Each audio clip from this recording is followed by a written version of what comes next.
साथियों जय भीम, मैं हूँ हितेश और आप देख रहे हैं द थिंग। आज हम आए हैं गोंदिया जिला प्रशासकीय इमारत के सामने, जहाँ पर बाबा साहब का स्टैचू है। यहाँ पर एक प्रोग्राम अरेंज किया गया है, जिस प्रोग्राम में एक स्तंभ की प्रकृति हमको दिखाई दे रही है। क्या महत्व है इस प्रकृति को यहाँ पर क्यों लगाया गया है, इसका क्या विषय है, इस बात पर हम यहाँ पर तमाम लोगों से चर्चा करने वाले हैं। तो आइए बात करते हैं यहाँ पर हम सामान्य लोगों से कि यहाँ के दिन का आज क्या महत्व है।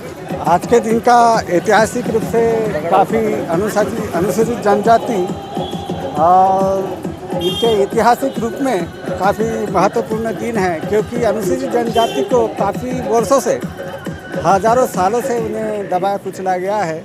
मनुवादी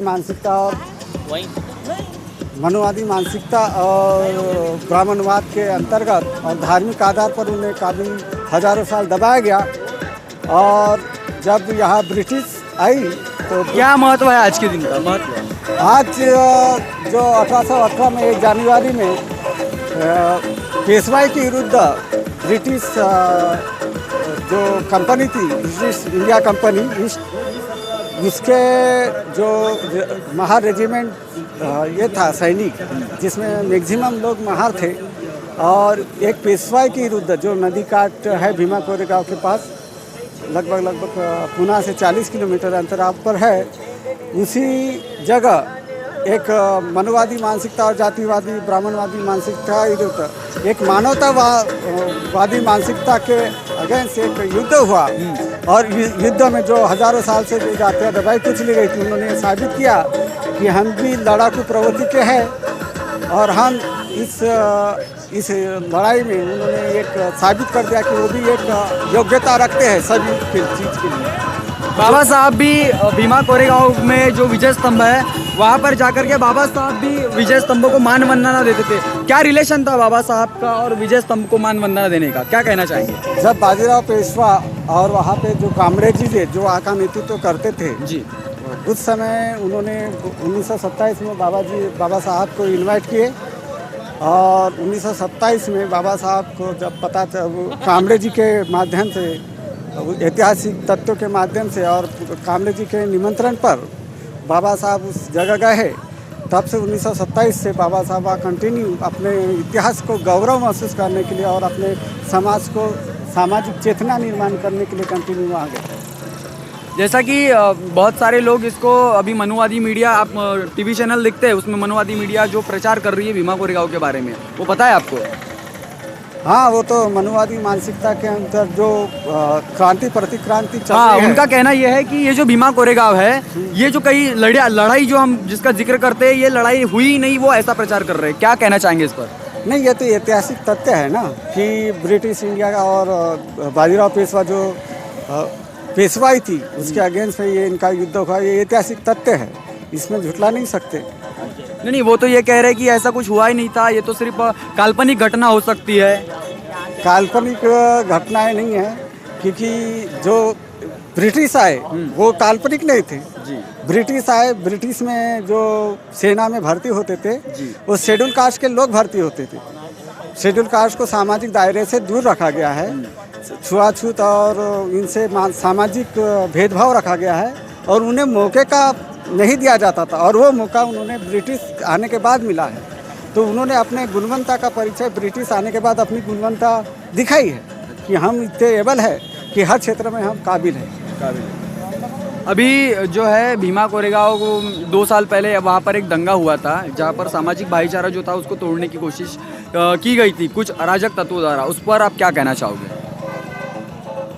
वो तो जैसे बाबा साहब कहते हैं ना कि क्रांति प्रतिक्रांति होती है। जैसे जैसे हमारे शेड्यूल कास्ट, शेड्यूल ट्राइब और ओबीसी और माइनॉरिटी में अवेयरनेस आएगा, वैसे वैसे प्रतिक्रांति भी होंगी उससे काउंटर करने के लिए। जैसे बुद्ध के ज़माने में हुई है, बुद्ध के ज़माने में जब बुद्धिस्ट आए तो उसके बाद पुष्यमित्र सून ये भी आए हैं। बुद्धिस्ट कल्चर रहा है जो 500 साढ़े 500 साल तक। उसके बाद उसको काउंटर करने कर हिंदुज़म आया है, और हिंदुज़म यूनानी आया है, मुस्लिम आए हैं। तो ये एक दूसरे को काउंटर करने का प्लान था। जबकि बाबा साहब कहते थे कि ब्राह्मणवाद और बुद्धिज़्म में ये इतिहास है, सही इतिहास देखा था, भारतीय इतिहास और कुछ नहीं, ब्राह्मणशाही और हिंदुज़्म का ही रक्तपात इतिहास है। क्या संदेश देना चाहेंगे सर आज के दिन का?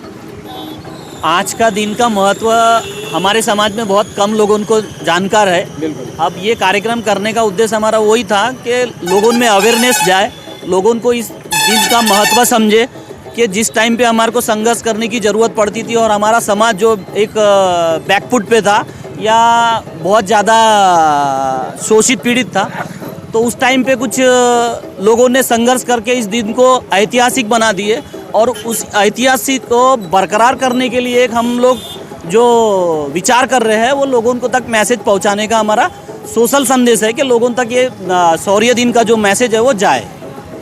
मतलब कहीं ना कहीं लोगों को शौर्य दिवस क्या है, हाँ। भीमा कोरेगांव का इतिहास क्या है, इसकी जानकारी होने के लिए आप यहाँ पर एक प्रोग्राम इसका वही हमारा मेन उद्देश्य है। लेकिन अभी जो है भीमा कोरेगांव में कोरोना की पूरी सिचुएशन थी, 2 साल से वहाँ समाज जा नहीं रहा था, प्रशासन ने भी बहुत सारी चीज़ें उसमें हम बैरिकेड्स लगाए हुए थे, लेकिन अभी धीरे धीरे सब ये कंट्रोल आउट ऑफ कंट्रोल हो रहा है। मतलब लोग जा रहे हैं क्योंकि सभी धार्मिक स्थल खुले हुए हैं, तो हमारे जो अम्बेडकरी समुदाय है उनकी भी वहाँ पर वो आस्था है जो बनी है। आज के दिन मनुवादी मीडिया ये भी प्रचार कर रही है कि ये जो लड़ाई हुई थी 1818 की, ये लड़ाई मिथक है, ये लड़ाई काल्पनिक है, इसके ऊपर क्या कहना चाहेंगे? देखिए कैसा है, हम लोगों को पहले ही बहुत सारी चीज़ों ने दबा के रखा है। ना हमारा मीडिया है, ना हमारा सोशल मीडिया है, ना प्रिंट मीडिया है, ना सोशल मीडिया है।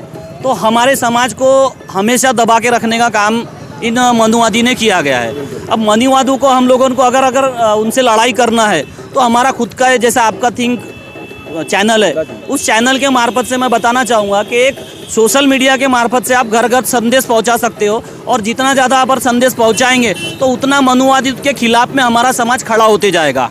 हमारा भी दायित्व ये बनता है कि हमारे समाज में हम लोग सोशलिटी तरीके से, जिस तरीके से जम सकता है उस तरीके से हम सोशल वर्क करें और लोगों को जागरूक करते जाए, ये हमारा संदेश रहेगा। आज के दिन का विशेष महत्व तो आपने बता ही दिया, लेकिन आज पूरे समाज को, पूरे देश तक के हमारा चैनल जाता है, लोगों को क्या संदेश देना चाहोगे? देखिए आपका थिंक चैनल जो है लोगों के घर घर तक जा रहा है और बहुजन समाज का जो मीडिया है भी कंटिन्यू सोशल मीडिया पे चल ही रहा है, हर चीज़ की जानकारी मिल रही है। तो मैं आप लोगों से थिंक चैनल के माध्यम से आपको सूचित करना चाहूँगा या आह्वान करना चाहूँगा कि आप इस सोशल मीडिया से जुड़ के हर चीज़ इसमें नया एक उद्देश्य हमारे युवा लड़के देते रहते हैं। तो आप इस थिंक चैनल को सब्सक्राइब कीजिए और लाइक कीजिए और हर न्यूज़ को आप लोगों तक पहुंचाइए, यही मेरा एक संदेश रहेगा। बहुत बहुत धन्यवाद आपका हमारे इस विषय पर बात रखने के लिए। साथियों, भीमा कोरेगांव का क्या इतिहास था, भीमा कोरेगांव के पीछे की क्या लड़ाई थी, यहाँ पर हमने लोगों से बात करके हमने यहाँ पर पता की है। पता चलता है कि भीमा कोरेगांव की लड़ाई जो थी 500 महार और 28,000 पेशवाओं के बीच में थी। इस लड़ाई को 500 महारों ने अपने बलबूते पर जीता था और ये जो लड़ाई थी ये आत्मसम्मान की लड़ाई थी, ये सेल्फ रिस्पेक्ट की लड़ाई थी।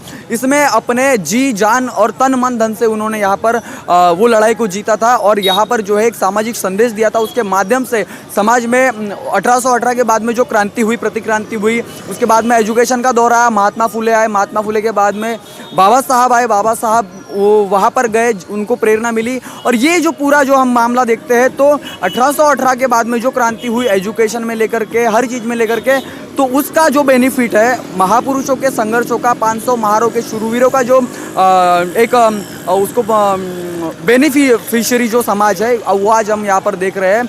आज भीमा कोरेगांव में, पूना में भीमा कोरेगांव में हज़ारों लाखों लोग वहाँ पर जाते हैं और बाबा साहब और तमाम वहाँ पर जो 500 महार है उनके स्तंभ को वहाँ पर नतमस्तक होते हैं। साथियों, इस बात पर आप क्या सोचते हैं, इस विषय पर आपकी क्या राय है, कमेंट करके ज़रूर अपनी प्रतिक्रिया दें। बने रहे द थिंक पर। धन्यवाद। जय भीम, जय भारत। बहुजन विचारधारा को घर घर तक पहुंचाने के लिए हमारे YouTube चैनल को सब्सक्राइब करें, लाइक करें, कमेंट करें, शेयर करें और बेल आइकन की घंटी दबाना ना भूलें।